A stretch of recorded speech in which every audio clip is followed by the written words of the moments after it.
my disappearance. Hello, if you found this audio log, then I guess it's bad news for me. I want to tell my story as a warning for you.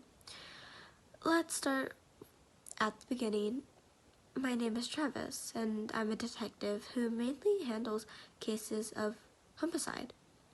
3 weeks ago, I was called in to investigate a person's death.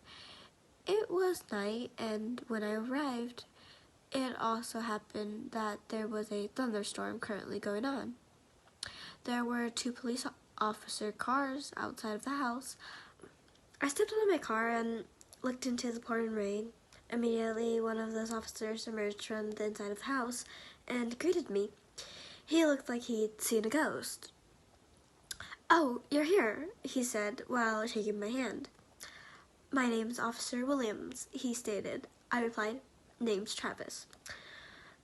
As we walked towards the house, I started to notice how beat up it was. At first glance, it looked like a regular house, though it definitely needed a new paint job.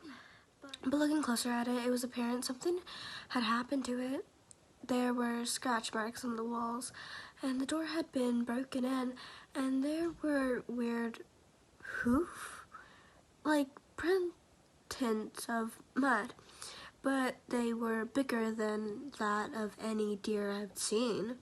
Officer Williams noticed my confused look and said, "Oh, yeah, the house. I think this is bad. Just wait until you're inside." As I walked, sure enough, the inside was even worse. Claw marks on the walls inside, scratches on most of the surfaces, those same hoofs print on the ground, and blood everywhere. As I stared in horror at the destroyed room, William started filling me in on what had happened. "We think some kind of bear must have broken in and attacked, but I've never seen a bear that could do this," he said while gesturing at the room. "Neither have I," admitted. We pointed to the door beside, and I guess that was the bedroom. "Bodies are in there," he said. I walked towards the door, and the awful smell of blood that had been filling the room got worse with each step I took. The battered doorway. This door had been broken down too.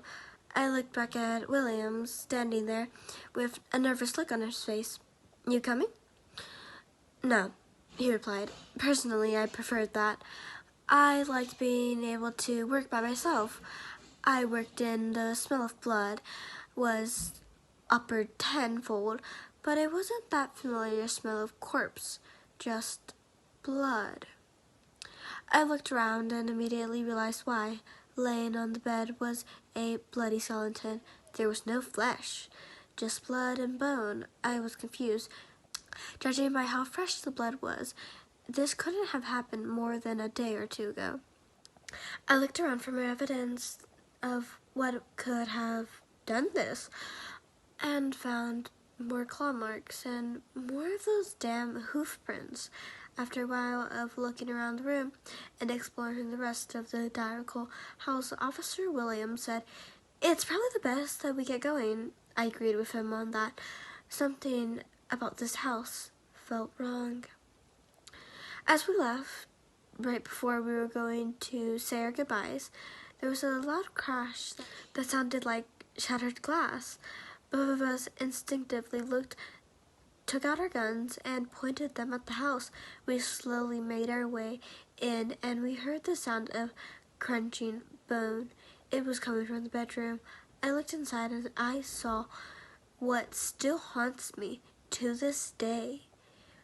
There was a tall black figure with long claw, sharp fangs, and a deer skull for a head. And worst of all, it had glowing white eyes. The horrid thing was eating the skeleton that had been laying on the bed. It turned to me. Bang, bang. "Don't worry, that door will still hold." Anyways, it stared at me. Its glowing eyes, white, seemed to pierce my soul. And then there was a flashing lightning, and I saw the true horror that was standing in front of me. It was thin, it looked massacred, it had gray skin, a huge mane of hair which down its neck and upper back, and deer-like hooves for feet. It screeched a loud gurgling, awful sound, and made a strange demonic screech that, while gurgly and scratchy, it unmistakably get out.